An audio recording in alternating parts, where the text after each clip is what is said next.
पहले अपने शिव गुरु के चरणों में प्रणाम करती हूँ, मैया पार्वती के चरणों में प्रणाम करती हूँ, नीलम दीदी हरेंद्र भैया के चरणों में प्रणाम करती, सभी गुरु भाई गुरु बहन के चरणों में प्रणाम करती। मेरे प्रणाम को स्वीकार कीजिए। गुरु भाई गुरु बहन कथा सुनाने जा रहे हैं, कृपा करके कथा को ध्यान से सुनिएगा। ध्यान से सुनने से ज्ञान मिलता है।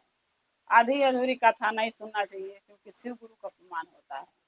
पूरा कथा सुनने से कथा के रहस्य के बारे में पता चलता और ज्ञान भी मिलता है। कथा में क्या बताया गया, क्या समझाया गया, उसका ज्ञान मिल जाता है।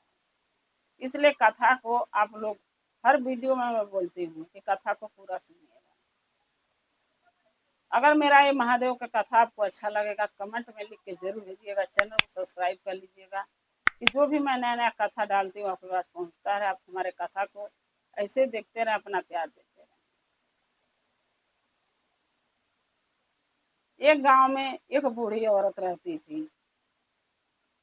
वो बूढ़ी औरत जो थी महादेव की भक्त थी, महादेव का पूजा पाठ आराधना बहुत करती थी। उनके एक बेटा था। जब वो बच्चा पैदा हुआ, जब बूढ़ी अम्मा जवान थी, तभी उनके पति गुजर गए थे। एक ही लड़का उनके था, और उसी लड़के के बहुत मेहनत से, बहुत दुख से उस लड़के को जवान करी, पोस पाल के बड़ा करी, पढ़ाई लिखाई ये लायक बनाई कि मानो अपने कमा के खा सके। वो लड़का कहीं बाहर कमाने नहीं जाता था, अपने गांव में ही कुछ काम मिलता था तो करता था और खाता था, क्योंकि अपनी माँ के यानी बूढ़ी अम्मा को छोड़ के वो कहीं जाना नहीं चाहता था। वो ये सोचता था मैं चला जाऊंगा तो मेरी माँ अकेली पड़ जाएगी, तो घर पर कैसे वो रहेगी, कौन उसका देखभाल करेगा। इसलिए वो बाहर कभी कमाने नहीं जाता था, घर ही पर आता था। धीरे धीरे जब वो लड़का बड़ा हो गया तो बूढ़ी अम्मा ने सोचा कि मैं घर का सारा काम भी करती हूँ, चर्चा भजन में भी जाती हूँ, और टाइम नहीं मिल पाता है मुझे। तब वो बूढ़ी अम्मा क्या करी कि लड़के के शादी कर दी। लेकिन जो लड़का था वो भगवान में भरोसा नहीं करता था, महादेव पर भरोसा नहीं करता था, कोई देवी देवता पर नहीं करता था। वो ये सोचता था कि हम कमाते हैं तभी तो खाते हैं, भगवान थोड़ी ना हमके दे देते हैं।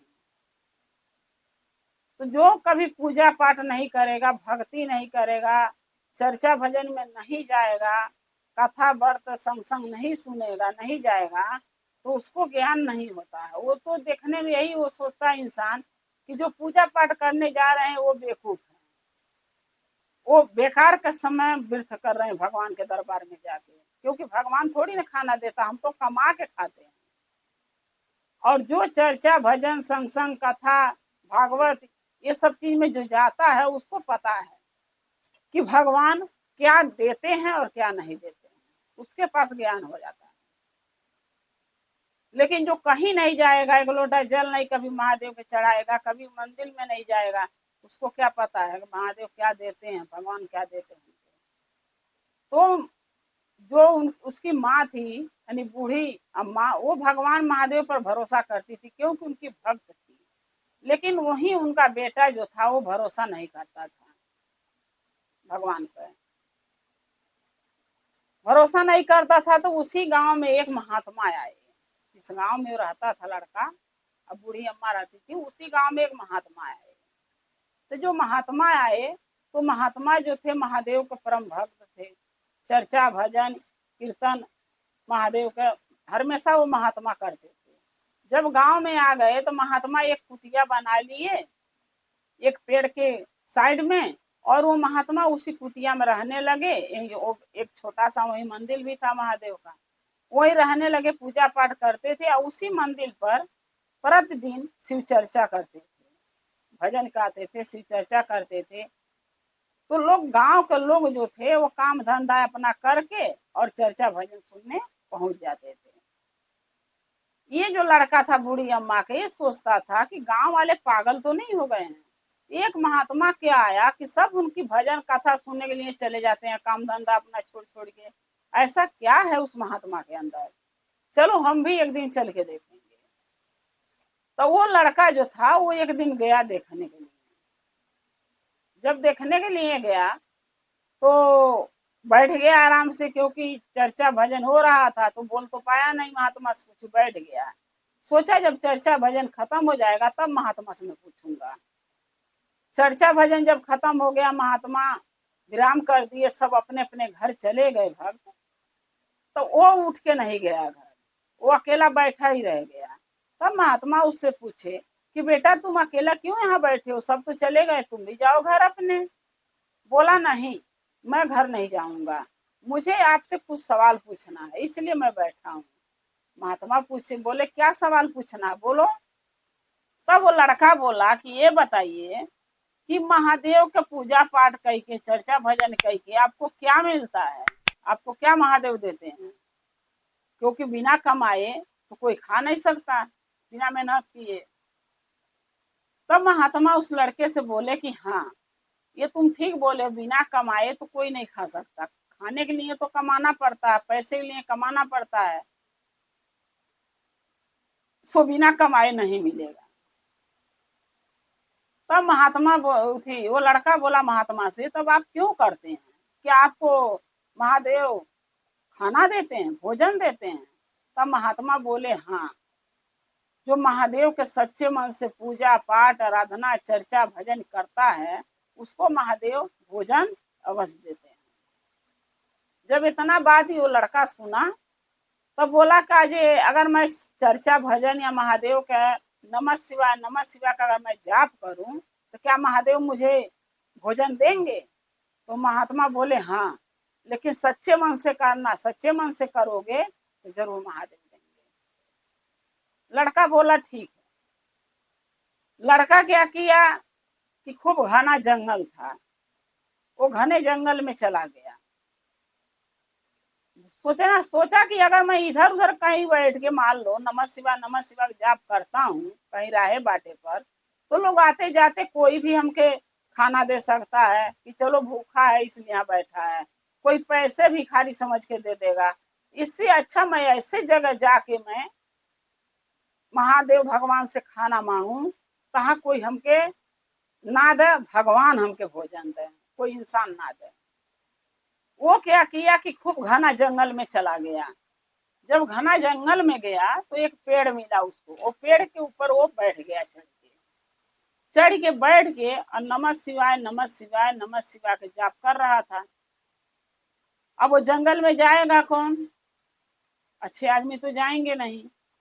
नमः शिवाय कर रहा था, तो कुछ देर के बाद, कुछ घंटा के बाद क्या देखा कि घोड़ा के आवाज खड़खड़ खड़खड़ करने की, चलने की आ रही है। सोचने लगा, लग रहा कोई भोजन लेके आ रहा है। तो वो क्या किया, पेड़ पर ही रह गया, उतरा नहीं, वहीं से देखने लगा, देखो कौन आ रहा है।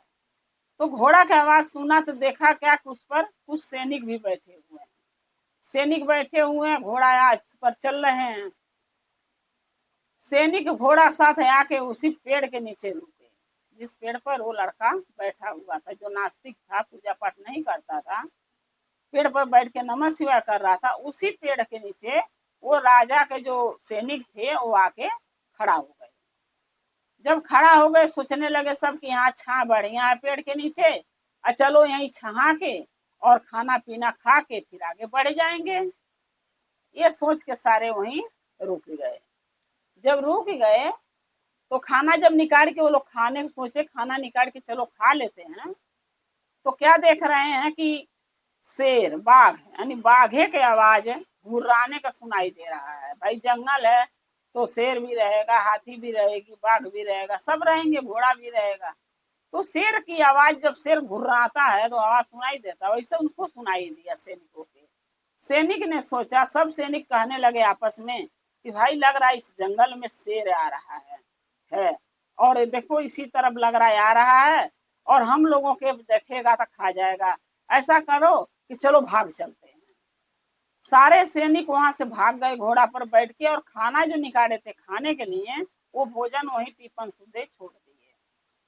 छोड़ के जब चले गए तो ये देख रहा है, जो नास्तिक जो लड़का ऊपर बैठा था वो देख रहा है।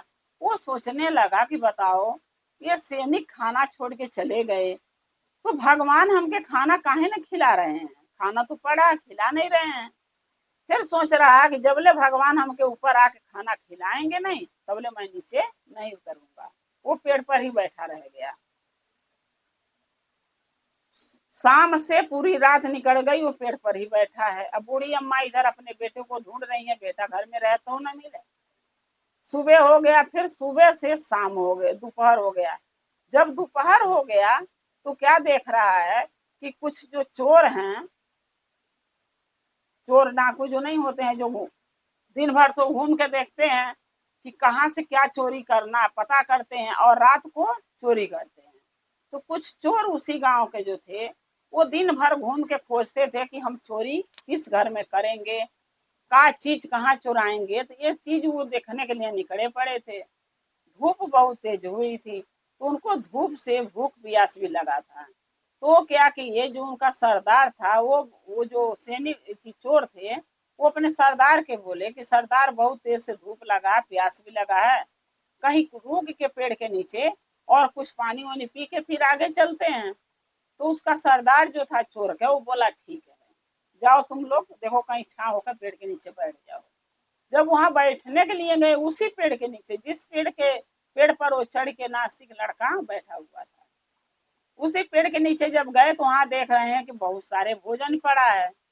भोजन पड़ा था। जो चोर थे वो अपने सरदार को बुलाए, बोले सरदार देखिए यहाँ बहुत सारा भोजन पड़ा है और हम लोगों के भूख भी लगा है चलते चलते, तो ऐसा करते हैं कि खाना खा के या पानी पी के फिर आगे बढ़ेंगे। तो जो सरदार था बोला ठीक है, जाओ खा लो। जब सब खाने के लिए वहां बैठे पेड़ के नीचे, तो एक चोर उसमें से कह रहा नहीं भैया, खाना मत खाना। बोला क्यों? सब बोले क्यों नहीं खाएंगे, भूख लगा खाओ। बोला नहीं, दाल में कुछ काला लग रहा। तो एक बोल रहा नहीं, पूरी दाल काली काली लग रही है। तो दूसरा बोल रहा कि क्या बोल रहे हो तुम लोग, दाल में काला है तो पूरी दाल काली है। तब दोनों मिलके बोल रहे हैं कि नहीं भैया, ये कुछ न कुछ तो कारण है। नहीं, इतना घना जंगल में इतने दूर आके कौन भोजन धर के यहाँ जाएगा। लग रहा कोई जानबूझ के भोजन धरा है और लग रहा इस भोजन में जहर है। अगर हम लोग खाएंगे तो मर जाएंगे, क्योंकि हम लोग चोर हैं, चोरी करते हैं। हमारे वजह से लोग परेशान होंगे, सोचे होंगे जंगल में धर आऊंगा कहीं खाना, और चोर भूखे आएंगे खाएंगे तो मर जाएंगे। तो हम लोगों के मारने के कोई उपाय कर रखा है। तब उसी में से एक चोर बोल रहा है कि ऐसा करो, घूम घूम खोजते हैं कि यहाँ कौन इंसान आया हुआ है, खाना धरा है। तो उसका सरदार आया, सरदार से भी सब बोले सरदार लग रहा है इस भोजन में जहर मिला हुआ है। सरदार ने बोला ठीक कह रहे हो, भोजन खाना नहीं ना, इतने जंगल में, घने जंगल में भोजन ले आकर धरने का कोई मतलब नहीं होता, धरेगा कौन। लग रहा कोई हमसे दुश्मनी निकालने के लिए जहर में खाना में जहर मिला कर धर दिया, ताकि हम लोग खाएं, भूखे प्यासे रहें और मर जाएं। अब सब खोजने लगे, कोई है कोई है, तो सब ढूंढ रहे हैं, लेकिन एक जो चोर था वही पेड़ के नीचे बैठा ही रह गया। सब सोचने लगे कि खोजते हैं, जो होगा चोर यही तो होगा, कहीं कहाँ जाएगा। जो इंसान होगा, खाना धरा होगा तो यही होगा, कहाँ जाएगा वो। जब ढूंढ रहे हैं तो सब निकले ढूंढने के लिए। सरदार से बोला, वो भी बोला कि हाँ ढूंढो, देखो कोई होगा यहाँ पर, खाना मत खाना, क्योंकि इतना घने जंगल में कौन खाना धरेगा। हम लोग चोर हैं, चोरी करते हैं, हो सके हमसे कोई परेशान हो के ये सब किया हो कि ताकि ये लोग खा के मर जाए, भूखे प्यासे आएंगे, पेड़ के नीचे बैठेंगे और खाना देख के खाएंगे तो मर जाएंगे।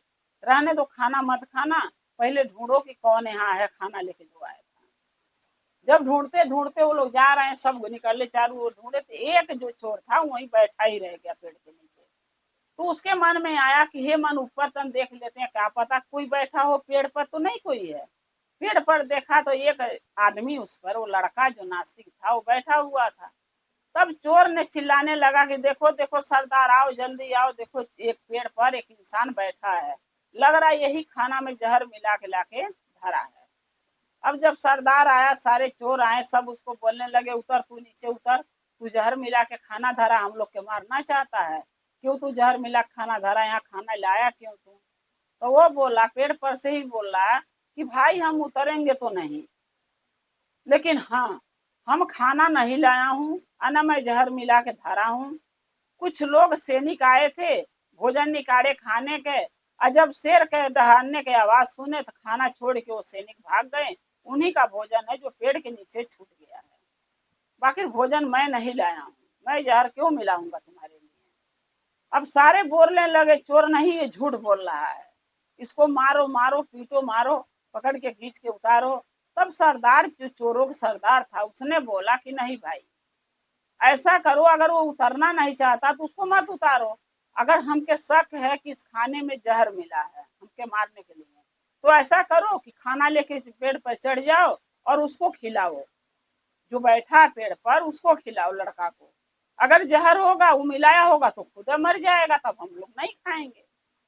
जब सब दूगो चोर खाना लेके चढ़े पेड़ पर, और उसको जबरदस्ती से लगे खिलाने, और उसको भी भूख लगा था, सोचा चलो मिल गया खा लेते हैं। वो भी खूब खाया आराम से, और जब खा वो लिया तब पेड़ पर से दोनों चोर और वो लड़का जो नास्तिक था, दोनों तीनों उतरे। तब सरदार ने बोला कि अब सही सही बताओ भाई, ये खाना आया कहाँ से। तब वो सारी कहानी बताया कि हमने महात्मा कहने पर आके जंगल में हम पेड़ पर चढ़ गए, क्योंकि महात्मा बोले थे कि अगर सच्चे मन से महादेव की पूजा भक्ति करोगे तो महादेव खाना जरूर तुम्हें देंगे भोजन। सो मैं पेड़ पर चढ़ गया, और यहाँ जंगल में आके, और कुछ लोग जो सैनिक लोग आ रहे थे, धूप से परेशान थे, गर्मी से, तो यहाँ छहाए, सोचे खाना खाऊं, निकाले खाना भोजन खाने के लिए। तो शेर के गड़नाने की आवाज जब सुने तो भाग गए, खाना यहीं रह गया। और मैं पेड़ से इसलिए नहीं उतरा क्योंकि मुझे खाना पेड़ पर ही खाना था। ये जानना था कि भगवान है कि नहीं है, क्योंकि भगवान में मुझे भरोसा नहीं, इसलिए मैं भगवान के जानना चाहता था। अगर भगवान है तो हमके पेट पर ही भोजन कराएंगे। तब सरदार बोला चोरों को कि क्या तुम्हें लगा भगवान है? तब वो आदमी बोला, नास्तिक जो लड़का था, बोला हाँ भगवान है, मानता हूँ कि भगवान सामने से आके महादेव भोजन नहीं देते हैं, उनका सहायता नहीं करते हैं, लेकिन किसी न किसी के सहारे हमारे महादेव भोलेनाथ सहायता जरूर करते हैं। अगर जो उनका भक्त होता है, जिनको जानते हैं कि इसका मन सच्चा है, सच है, पाप नहीं है। तो वो लड़का फिर बोला चोर से, सरदार से, चोरों सरदार जी था, कि देखिए हम नास्तिक हूँ, क्योंकि हमें भगवान पर भरोसा नहीं है, लेकिन आज से भगवान पर, हमें महादेव पर भरोसा हो गया कि महादेव हैं, तो दुनिया में भगवान देवी देवता महादेव हैं। क्योंकि अगर होते नहीं तो मुझे भोजन पेट पर कैसे मिलता है, चाहे कोई मुझे खिलाया हो, लेकिन जरिया तो वही बना के भेजे हैं भगवान ने, महादेव कि जाओ उसको भोजन कराया, भूखा है। तब से जो चोर थे वो भी मान गए कि हाँ भगवान है। तब वो लड़का जो नास्तिक था वो चोरों से बोला कि भाई चोरी छोड़ दो, चोरी की सजाई सुनता हूँ बहुत भारी है, चोरी छोड़ दो, आएगा अच्छा नेक काम करो, मेहनत करो, मजदूरी करो, कमा के खाओ। चोरों जो सरदार था, उस लड़के के बाद जो नास्तिक लड़का था उसका मान के और प्रण ले लिया कि आज से हम चोरी नहीं करेंगे। और जो लड़का जो नास्तिक था, जो भगवान में विश्वास भरोसा नहीं रखता था, उसने प्रण लिया कि आज के दिन से हम महादेव के पूजा पाठ भक्ति आराधना अपनी माँ के साथ मिल के करूंगा। और अब हमें विश्वास हो गया, भरोसा हो गया कि महादेव हैं, क्योंकि महादेव नहीं होते तो मुझे भोजन नहीं मिलता। उस दिन से वो लड़का अपनी माँ के यानी बूढ़ी अम्मा के साथ मिलके महादेव के चर्चा भजन में जाने लगा, पूजा पाठ करने लगा। और माता महादेव हमारे भोलेनाथ बूढ़ी अम्मा के और उस लड़के के दोनों के धन दौलत से घर भंडार भर दिए और उनका दुख परेशानी दूर कर दिए। तो गुरु भाई गुरु बहना, एक नास्तिक के जब भगवान दर्शन दे सकते हैं, उसका दिमाग उसका बुद्धि पलट सकते हैं, उसको सही मार्ग सही रास्ता दिखा सकते हैं, उसके अंदर जब महादेव अपना विश्वास भरोसा जगा सकते हैं, तो हम लोग भी तो एक इंसान है, तो हम लोग ऐसा क्यों नहीं सोचते हैं कि भगवान महादेव हैं, उन्हीं के सहारे हम चल रहे हैं, उन्हीं के सहारे हम रह रहे हैं, और उन्हीं के सहारे हम अपना जीवन बिता रहे हैं। तो इसीलिए कहते हैं गुरु भाई गुरु बहना कि काम कीजिए, कमाना बुरी बात नहीं है, क्योंकि हम कमाएंगे नहीं, चाहे औरत हो चाहे आदमी, ये महंगाई में अगर कमाएगा नहीं तो खाएगा कहाँ से। कमाना गलत नहीं है, घर परिवार देखना गलत नहीं है, लेकिन उसी में थोड़ा थोड़ा टाइम निकाल के, थोड़ा समय में निकाल के महादेव का पूजा पाठ भक्ति आराधना उतने ही जरूरी है जितना जरूरी हमें अपने परिवार के लिए हमें लगता है कि हम एक परिवार के साथ रहेंगे तो ये करूंगा वो करूंगा, उतनी ही जरूरी हमें महादेव के लिए समय निकाल के उतने ही जरूरी काम करना चाहिए। क्योंकि पूजा पाठ भक्ति आराधना शिव चर्चा संग भक्ति करना बहुत जरूरी है मुक्ति के लिए। सो करना चाहिए। परिवार भी देखिए, घर भी देखिए, घर गृहस्थी भी संभालिए और समय निकालिए महादेव के चर्चा भजन में भी जाइए, चर्चा भजन भी कीजिए, ताकि हमें मरने के बाद मुक्ति महादेव दें। उनके चरणों में रहने के लिए सौभाग्य प्राप्त हो। गुरु भाई गुरु बहना, अगर मेरा एक कथा अच्छा लगा आपको कमेंट में लिख के जरूर भेजिएगा। चैनल को सब्सक्राइब कर लीजिए। जो भी मैं नया नया वीडियो कथा डालती हूँ आपके पास पहुंचती रहे। आप हमारे कथा के हमारे वीडियो को ऐसे ही देखते रहें, अपना प्यार अपना दुलार देते रहें। हम और आप शिव परिवार से ऐसे ही जुड़े रहें। हर हर महादेव, घर घर महादेव। महादेव के दया और कृपा आप लोग पर सदा बना रहे। शिव गुरु सदा आप लोग के साथ रहें। जय श्री। पहले अपने शिव गुरु के चरणों में प्रणाम करती हूँ, मैया पार्वती के चरणों में प्रणाम करती हूँ, नीलम दीदी हरिंदर भैया के चरणों में प्रणाम करती हूँ, सभी गुरु भाई गुरु बहन के चरणों में प्रणाम करती हूँ। मेरे प्रणाम को स्वीकार कीजिए। गुरु भाई गुरु बहना, कथा सुनाने जा रही हूँ। कृपा करके कथा को ध्यान से सुनिएगा। ध्यान से सुनने से ज्ञान मिलता है। आधी अधूरी कथा नहीं सुनना चाहिए कि शिव गुरु का अपमान होता है। पूरा कथा सुनने से कथा के रहस्य के बारे में पता चलता और ज्ञान भी मिलता है। ये कथा में क्या बताया गया, क्या समझाया गया, उसका ज्ञान मिल जाता है। कथा को हमेशा आप लोग पूरा सुनिएगा।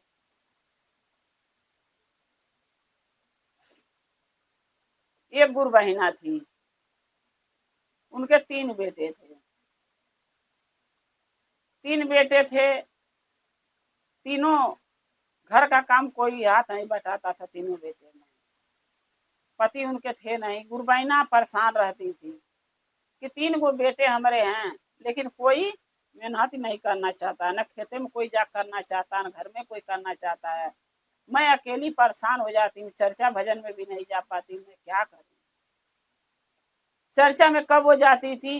जब ये तो प्रसादी बटने लगता था, विराम हो जाता था, उसके बाद ये तो आरती के बाद जाती थी, ये तो आरती में जाती थी। सब गुरु बहिना उनको ताना मारती थी। कोई कहती थी कि देखो दिन भर नहीं आती है, चर्चा खत्म होता है तो प्रसाद लेने के लिए चली आती है। कोई गुरु बहिना कहती थी देखो जब आरती होता है ना तब आती है। कोई कहती थी देखो दया मांगने के लिए आती है, बैठ नहीं पाती है 3 घंटा आके कि चर्चा भजन आके बैठ के करूँ, तो दया मांगने आती है। अब जब गुरु बहिना तब किस्म का बातें करती थी, लेकिन उनका गुरु बहिना का दुख कोई नहीं जानता था। उनके दुख ये था, उनके घर में कोई करवैया नहीं था। अकेला बेचारी झाड़ू पोछा बर्तन कपड़ा लत्ता खाना पीना, खेते में भी जाके खेती के भी काम करना सब अकेले करती थी। तो जो इंसान अकेला करेगा उसके पास टाइम कहाँ मिलेगा? सो जब टाइम उनको मिलता था तब चर्चा में पहुंच जाती थी। लेकिन लोग के क्या लगता था, गुरु बहिना लोग के, कि ये जानबूझ के लेट आती है कि बैठना ना पड़े और फट से प्रसादी मिल जा और दया मिल जा। इस कारण से ये लेट आती है, क्योंकि बैठना नहीं चाहती है। लेकिन गुरु भाई गुरु बहिना, हम यही कहना चाहेंगे कि देखिए किसके घर में क्या प्रॉब्लम है, क्यों क्या परेशानी में रहता है, ये तो वही आदमी जानेगा, वही लेडीज जानेगी, वही गुरु बहिना जानेगी जिनके घर में वो दिक्कत हो। दूसरा ना आप जान सकते हैं ना हम, लेकिन हम कौन होते हैं दूसरे के बारे में सब बोलने वाले कि प्रसाद लेने आती है तो दया लेने आती है तो आरती करने आती है। हम कौन होते हैं बोलने वाले? अरे भगवान महादेव जब जिसको बुलाएंगे तब वो पहुंच जाता है। बस इतना सोचिए कि महादेव का प्रसाद सबको मिलना चाहिए, उनका दया सबको मिलना चाहिए, ये सोचना चाहिए। एक दिन वो गुरु बहिना लेट पहुंची चर्चा में, तो सब गुरु बहिना ऐसे ही बोलने लगी कि ऐसे आती है वैसे आती है। फिर उसमें एक गुरु बहिना, कोई न कोई तो दयालु भी होता है, गुरु बहिना सब एक जैसे नहीं होती है। उसमें एक गुरु बहिना थी, वो सबको बोलने लगी कि तुम लोग इनके घर का परेशानी जानती हो, पूछी हो, बताई है तुमसे क्यों लेट आती है? वो तो वही जानती हैं, क्यों तुम लोग बोलते रहते हो? वो गुरु बहिना सबको बोलने के बाद उनके पास गई और बोली गुरु बहिना क्या बात है, आप लेट आती हो, समय से आया करो थोड़ा, सब लोग देखो ऐसे ऐसे आपके बारे में बोल रही हैं। गुरु बहिना बोली कि बोलने दीजिए, हम नहीं आ पाते, हमारे पास टाइम नहीं मिलता, क्या करूं? तब वो गुरु बहिना बोली कि ऐसा क्यों नहीं टाइम मिलता? बोली अकेला क्या करूं, घर का झाड़ू पोछा बर्तन खाना पीना कपड़ा लत्ता सब करो, दुआर आंगन झाड़ो बहारो, और ऊपर से खेती में भी थोड़ा खेत वहां भी जाना पड़ जाता है। तब वो गुरु बहिना बोली तुम्हारे बेटे नहीं जाते हैं गुरु बहिना? तो बोली नहीं, तीनों तीनों सोए रहते हैं दिन भर, और दोपहर के उठेंगे, खाना बना के धर देती हूँ, खा लेते हैं, तीनों घूमते हैं दिन भर। कहती हूँ जाके खेते ही में कुछ कर लो, कोई नहीं जाता है। तब वही गुरु बहिना बोली कि बड़े बेटे की शादी कर लो, शादी लायक बच्चे हो गए हैं, बड़े बेटे को पहले कर लो, बहू आ जाएगी तो आपको आराम मिलेगा, जब वो घर का काम करेगी तो आप चर्चा में आराम से जा सकते हो। तो बोली ठीक है गुरु बहिना, लड़की देख रही मिलेगा तो कर लूंगी। देखते देखते गुरु बहिना के उनको एक लड़की मिली, तो बड़े बेटे के अपने शादी वो लड़की से तय कर दी। जब तय कर दी और लड़की शादी करके गुरु बहिना के घर में आई, तो वो खाना पीना नहीं बनाती थी। 4-5 दिन होता है ना, हम लोग जब चूल्हा छुआ देंगे तब खाना पीना बनता है। तो गुरु बहिना सोची कि चूल्हा छुआ देंगे तो खाना पीना बनाएगी। जब चूल्हा छुआ दी 5 दिन के बाद, बोली बहू आज से तुम खाना पीना, घर की जिम्मेदारी पूरा तुम्हारी है, तुम करो, अब मैं खेतों में जाके कर लूंगी जो हमारे पार लगेगा, और ऊपर से जब टाइम मिलेगा चर्चा भजन में चली जाऊंगी। तब उनकी बहू बड़ी वाली क्या बोली कि नहीं, मैं आपको चर्चा भजन में जाना बहुत जरूरी है, घर का काम करना जरूरी नहीं है। मैं आई हूँ आपके घर में झाड़ू पोछा बर्तन करने के लिए, कपड़ा धोने के लिए, खाना बनाने के लिए नहीं। जैसे पहले आप झाड़ू पोछा बर्तन करती थी, खाना बनाती थी, कपड़ा धोती थी, वैसे आज भी करेंगी, मैं नहीं करूंगी। अब बेचारी गुरु बहिना क्या करे, बेटा से कही तो बेटा बोले कि मैं क्या करूं, जब वो नहीं करना चाहती तो मैं क्या बोलूं, शादी आप ही की हो, आप जानो। अब गुरु बहिना क्या करती, झाड़ू पोछा बर्तन कुल करती थी, मनाई। पहले 3 बेटा, एक अपने थी, 4 थे, अब 5 हो गए। अब 5 आदमी के खाना बनाना, झाड़ू पोछा करना, बर्तन धोना, कपड़ा धोना, अब उनको और नहीं टाइम मिला, और नहीं जा पाती थी। जो भी जाती थी लास्ट में वो भी जाना उनका बंद हो गया।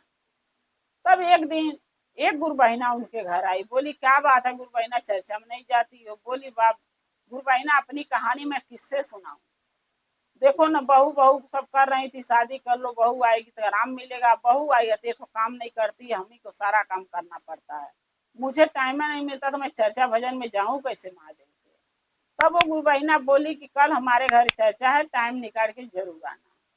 गुरु बहिना ने सोच लिया कि सुबह उठ के जल्दी काम निपटा के चर्चा में चली जाऊंगी। जब गुरु बहिना सारा काम निपटा के चर्चा में गई, तो फिर सारे लोग पूछने लगी कि आज भी लेट हो गया, अभी तो एक आधे घंटे के बाद विराम खत्म हो जाएगा चर्चा, अब आ रही हो। बोली क्या करूं, घर का काम निपटाऊंगी जब भी तो आऊंगी, बहू एक भी काम नहीं करती है।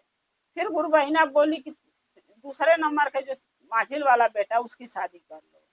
बोली गुरु बहिना की बड़ी वाली आई है तो उससे अघा गई हूँ, तो बीच वाली बाकी है, अब नहीं तो शादी उदी करूंगी। सब बोलने लगी नहीं, 5 उंगली गुरु बहिना बराबर नहीं होता, एगो छोट है एगो बड़ी है, तो ऐसा करो 5 जो भी बहुएं आती हैं सब एक जैसे नहीं होती हैं, कुछ तो फर्क रहता है, कर लो शादी, क्या पता वो सुख दे आपको, घर का काम करे।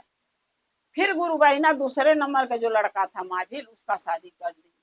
जब उसकी शादी कर दी, उसकी बहू आई, तो कहते हैं ना गुरु भाई गुरु बहिना, कुछ बहुएं ये देखती हैं कि जो बड़ी वाली नहीं करती है तो मैं क्यों करूं। उनके घर में भी वही हुआ। 5 दिन के बाद फिर वहू के गुरु बहिना चूल्हा छुआ दी, बोली बहू घर के खाना पीना बर्तन सर्तन जिम्मेदारी तुम्हारी है, और मैं अब खेते को बाहर का जिम्मे काम करूंगी या चर्चा भजन में जाऊंगी। तब वो बोली बहू मछली क्या बोल रही है कि नहीं मैं भी काम घर का नहीं करूंगी, मैं काम करने के लिए आई हूँ। गुरु बहिना बोली कौन करेगा तब काम घर का? तो बोली आप करोगी। जब हमारी जेठानी इतना दिन से आई है, इतना साल हो गया, और उसके आने पर सारा काम आप करती हो, तो मेरे आने पर आप क्यों नहीं करोगी? हमारे आने पर भी आप सबका सब घर का काम आप ही को करना पड़ेगा। अब बताइए गुरु भाई गुरु बहिना, बड़ी वाली के देखी देखा मछली करी कि नहीं करी? करी ना। अच्छा, जब 3 बेटा और एक गुरु बहिना थी, 4 थे तो टाइम नहीं मिलता था चर्चा में जाने के। मछली बड़की बहू आई तो 5 हुए, टाइम नहीं मिला। अब मछली की आ गई, 6 आदमी हो गए। अब 6 आदमी होने के बाद भी गुरु बहिना के और टाइम नहीं मिला जाने चर्चा भजन में। जब 4-5 दिन बीत गया तो गुरु बहिना ने सोच ली कि घर का काम हो ना हो लेकिन आज चर्चा में जरूर जाऊंगी, आके कर लूंगी जो बाकी रहेगा। गुरु बहिना कुछ काम छोड़ के चर्चा में चली गई। अब यहाँ दोनों बहुएं ढूंढ रही हैं मेरी सास गई कहाँ, क्योंकि बता के नहीं गई, बता के जाती थी दोनों जाने नहीं देती।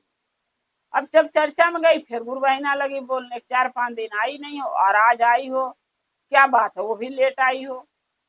तब गुरु बहिना फिर सारी बातें बताई कि क्या करूं। अब मझिला बेटा की शादी करी, वो बहू आई, वो भी वैसे ही बड़ी वाली के देख के चलती है। कह रही जब बड़ी वाली घर का काम नहीं करती तो मैं क्यों करूं। तो सही बात है, जब वो नहीं करती तो हम उसको कैसे कहूँ करने की जबरदस्ती। तब वही फिर गुरु बहिना बोली कि अब छोटके बेटे की शादी करो। तब गुरु बहिना फिर लगी बोलने की अब 2 गो आई है, नहीं कोई काम कर रही है, हम ही करना पड़ता है, तो क्या भरोसा करूं कि छोटी वाली आएगी तो घर का काम करेगी। तब एक गुरु बहिना में से बोली कि हे गुरु बहिना, अब शादी जब भी करना बेटे के तो पहले महादेव से चर्चा में प्रार्थना करो हाथ जोड़ के कि हे भोले बाबा, अगर सच्चे मन से मैं थोड़ा भी पूजा पाठ आपका करी हूँ दिल से, तो मेरे जो बहू तीसरी वाली बहू आ रही देना छोटी वाली, वो शिव भक्त हो आपकी, क्योंकि शिव भक्त रहेगी तो आपका दर्द है, आपकी परेशानी समझेगी। तब गुरु बहिना बोली कि ठीक है, मैं आज ही महादेव से मांगूंगी। तब गुरु बहिना जो थी वो महादेव से हाथ जोड़ के बोली, वो गुरु बहिना के कहने पर कि हे महादेव, हम तीसरे बेटे की शादी करने जा रहे हैं, 2 गो आई हैं, दोनों निकम्मी है, कोई काम नहीं करती, हम इस काम कराती हैं। अब तीसरी जो बहू हमारे घर में आप देंगे वो आपका शिव शिष्या होना चाहिए, ताकि शिव भक्त होगी, शिव की शिष्या होगी तो हमारा दुख हमारी परेशानी समझेगी। महादेव से प्रार्थना करके गुरु बहिना आई। अब तीसरे नंबर का जो बेटा छोटा वाला था उसकी शादी तय करी तो वो सच में शिव की शिष्या थी। जिस भी घर से वो आई वो महादेव की परम भक्त थी। जब वो आई तो अपने साथ एक महादेव का फोटो लेके आई थी, वो लड़की तीसरी वाली छोटी वाली। आप फोटो लेके आई, अपने रूम में रख दी, और सुबह शाम महादेव के कुछ नहीं करती थी तो कम से कम एक अगरबत्ती एक दिया जला के धर देती थी सुबह शाम, और उन्हीं के सामने बैठ के नमः शिवाय के जाप करती थी और उनका पूजा करती थी। अब एक बात ही, जब सास देखते देखते देखी 5 दिन के बाद, जब हमारे चूल्हा छुआने हुआ तो बहू के सास बोली, गुरु बहिना बोली छोटी वाली के कि बहू जल्दी से तैयार हो जाओ, चूल्हा पूजन है, और चूल्हा से छू लो, खाना पीना बनाना। तो वो तो शिव शिष्या थी, उसको तो पता है भाई सास का बात मानना जरूरी है। वो क्या करी, बोली ठीक है अम्मा, हम नहा के थोड़ा पूजा कर लें। तब सास बोल रही किसका पूजा करोगी, बोली महादेव का। क्योंकि सास के पता नहीं था, वो तो मांगी तो थी शिव शिष्या होना चाहिए, लेकिन ये नहीं पता था शिव भक्ति है। तब सास ने यानी गुरु बहिना ने पूछी किसका पूजा करना, बोली महादेव के। हम महादेव का भक्त हूँ, मैं शिष्या हूँ, मैं बिना पूजा कैले सुबह शाम मैं कोई काम नहीं करती, मैं पहले उठ के नहा धो महादेव का पूजा करके फिर हम खाना पीना बनाती हूँ। गुरु बहिना बोली ठीक है, आप पूजा कर लो जाके नहा धो के, पूजा करके आके खाना पीना बना लेना। बोली ठीक। अब वो क्या करी, छोटी वाली नहा धो पहले महादेव का पूजा करी, उसके बाद खाना पीना बनाई और सबको खिलाई। उसी दिन से वो छोटी वाली घर का सब काम करने लगी। अब जो गुरु बहिना थी वो चर्चा में चली जाती थी, बड़ी वाली दोनों को मझली किया, बड़की के बिना बताए। छोटी वाली तो पता था मेरी सास चीज चर्चा में जाती है, क्योंकि वही भेजती थी अपनी सास को कि आप चर्चा में जाइए, हम घर का सारा काम कर लेंगे। अब वो दोनों रोज पूछती थी कि बुढ़िया कहाँ गई है, बुढ़िया कहाँ गई है। तब छोटी वाली एक दिन बोली वो बुढ़िया नहीं है, वो तुम आप लोगों की सास है, ये पूछो कि माँ कहाँ गई है, मम्मी कहाँ गई है, अम्मा कहाँ गई है, तमीज से आप लोग बोलो। तब दोनों बोली तमीज हमें सिखाएगी, अभी मारूंगी। तब छोटी वाली बोली हाथ तो लगा के देखो, पहले हाथ लगाओ, जब छोटे पर तुम हाथ उठाओगी तो छोटी वाली भी लिहाज नहीं करेगी, इसलिए अपने हद में आप लोग रहिए। रह गया अम्मा की बात, तो अम्मा के मैं शिव चर्चा भजन में भेजती हूँ और शिव चर्चा भजन में जाएंगे। तब दोनों बोलने लगी कि मैं एक भी काम नहीं करूंगी, तू ही करेगी। बोली वैसे भी आप लोग कर कहाँ रही हैं, छोटी वाली बोली आप लोग कर क्या रही हैं काम, इतना साल आप लोग के आए हो गया, लेकिन आप लोग एक बूढ़ी सास से, बूढ़ी माँ से काम करवाती हैं, आप लोग सोई रहती हैं, बैठी रहती हैं, आप लोग कितना समझदार हैं। तब दोनों बोल रही हैं कि हाँ कराऊंगी, मैं नहीं करूंगी, या वो नहीं करेगी तू कर। बोली मैं करूंगी, लेकिन अपनी सास को मैं एक काम करने नहीं दूंगी, और उनके पूजा पाठ में कोई रुकावट कोई नहीं डालेगा, ना मैं डालने दूंगी। वो जहां मन करेगा चर्चा भजन में जाएंगी, कोई नहीं रोकेगा। ऐसे करते करते जब गुरु बहिना चर्चा में जाती थी तो कहती थी ये भोलेनाथ, हमारे छोटी वाली बहू के गोद भर दो, क्योंकि देखिए गुरु भाई गुरु बहना, जब वो दोनों दुख देती थी बड़ी वाली छोटी वाली, तो उनके लिए वो क्या मांगेंगे। छोटी वाली सुख देती थी, उसके लिए हमेशा मांगती थी। जब वो जाती थी चर्चा में तब मांगती थी। महादेव 9 महीना के बाद उसको खूब एक खूबसूरत सा एक औलाद दी है। जब वो लड़का छोटकी के एक लड़का हो गया, वो माँ बन गई, तब ये बड़ी वाली या मझली वाली और लगी जलन करने, ये सोच के कि ये माँ बन गई है, अब उसके और सबका झुकाव बच्चे की तरफ होने लगा। बड़ा वाला जो लड़का गुरबैना था, मझिला था, वो भी दोनों बच्चे के खिलाने लगे, उसके तरफ झुकने लगे। जो छोटा वाला बेटा था वो तो अपनी पत्नी से प्यार करता ही था, मानता ही जानता था माँ के, अपनी पत्नी को, दोनों के मानता था बराबर। अब ये दोनों जब जान गई कि हमारे पति भी हमारे हाथ से निकलते जाएंगे, तब एक दिन अपने अपने पतियों के बोली कि तुम लोग क्यों उसकी बात सुनते हो, छोटी वाली क्यों उसकी बात मानते हो। दोनों के पति ने बोला कि तुम लोग तो इतनी साल से आई हो, क्या एक औलाद तुम लोगों के हुआ तलक नहीं। ये छोटी वाली बाद में आई है, इसको देखो महादेव की भक्त है, पूजा पाठ करती है, और देखो महादेव उसको औलाद दे दी है, तुम्हारी बात मानेंगे, तुम्हारे तो औलाद नहीं है। तब दोनों समझ गई कि औलाद होना बहुत जरूरी है, पूजा पाठ भक्ति करना बहुत जरूरी है। तब दोनों, बड़ी वाली या मझली, अपने सास के पास गई, उनसे माफी मांगी, बोली माँ हमें माफ कर दीजिए माँ, आज से ऐसी गलतियां नहीं करूंगी, आपसे कोई काम नहीं करवाऊंगी, लेकिन भोलेनाथ से प्रार्थना कीजिए हमारी भी गोद में एक औलाद दे दें। तब गुरु बहिना, माँ तो माँ होती है, सास तो दयालु होती है, गुरु बहिना ने बोली ठीक है, तुम लोग अपनी गलती दोनों मानती हो, हमारे साथ जो भी तुम लोग करी हो, दुख कष्ट हमें दी हो, वो मैं माफ कर देती हूँ। और साथ में अगर महादेव का तुम लोग चाहती हो, महादेव का दया तुम दोनों के ऊपर हो, तो पूजा पाठ भक्ति करो, महादेव के शिष्या बन जाओ, महादेव में नाम का घोषणा कराओ, शिष्या बनो, और उनका पूजा पाठ करो, और प्रतिदिन एक लोटा जल सावन में चढ़ाओ, ताकि महादेव तुम्हारी भी गोद भर देंगे। दोनों, बड़ी वाली मझली महादेव थी, गुरु बहिना से यानी अपने सास से माफी मांगी, महादेव से माफी मांगी, अपनी देवरान से माफी मांगी, और देवरान या दोनों जेठान और सास तीनों महादेव के शिष्या और बन गई, और तीनों मिल के महादेव का चर्चा भजन करने लगी, पूजा पाठ करने लगी। और तीनों के, दोनों जो जेठान थी छोटी वाली का, गुरु बहिना के दोनों बेटा जो थे, बड़ा वाला छोटा वाला, वो दोनों बहुओं के गोद महादेव भर दिए, और महादेव के दया से तीनों माँ बन गई बहुएं उनकी। गुरु बहिना के पोती पोता घर में हो गए, और गुरु बहिना और तीनों बहुएं मिलके हंसी खुशी प्यार से रहने लगी, और उनका चर्चा भजन महादेव के करने लगी। इसीलिए कहते हैं गुरु भाई गुरु बहिना, अगर गलती हो जाता है तो गलती सुधारने के भी महादेव मौका देते हैं, कि गलती किए हो तो गलती सुधार लो। जैसे उनकी बहुएं गलती सुधारी, या उनका भगवान विनती प्रार्थना स्वीकार कर लिए, गोद भर दिए, वैसे मैं यही कहूंगी सभी गुरु बहिना के, कि अगर घर में आप लोगों के बहू हैं, ऐसी हालत है आप लोग के घर में, ऐसे ही कोई कांड हो रहा है, तो आप लोग किसी की भी बहू है, उनको बुद्धि ज्ञान आप लोग के सोचने, वीडियो देख के बुद्धि ज्ञान सीखो, और सास को खुश रखो, उनका मान सम्मान करो, ना कि घर के काम कराओ, उनको दुख कष्ट दो। अगर सास के कष्ट दोगे, दुख दोगे, तो कभी खुश बेटा हो चाहे बहू हो, कभी खुश नहीं रहेंगे। जब माँ के या सास को बेटी बेटा दुख देंगे तो। गुरु भाई गुरु बहना, हमारा ये कथा कैसा लगा कृपा करके कमेंट में लिख के जरूर भेजिएगा, और चैनल को सब्सक्राइब कर लीजिए। जो भी मैं नया नया कथा डालूंगी आपके पास पहुंचकर आप हमारे कथा को देखते रहे, अपना प्यार देते रहें। हम और आप शिव परिवार से ऐसे ही जुड़े रहें। हर हर महादेव, घर घर महादेव। महादेव का दया और कृपा सभी भक्तों पर, सभी गुरु भाई गुरु बहना पर सदा बना रहे। जय शिव गुरु महादेव।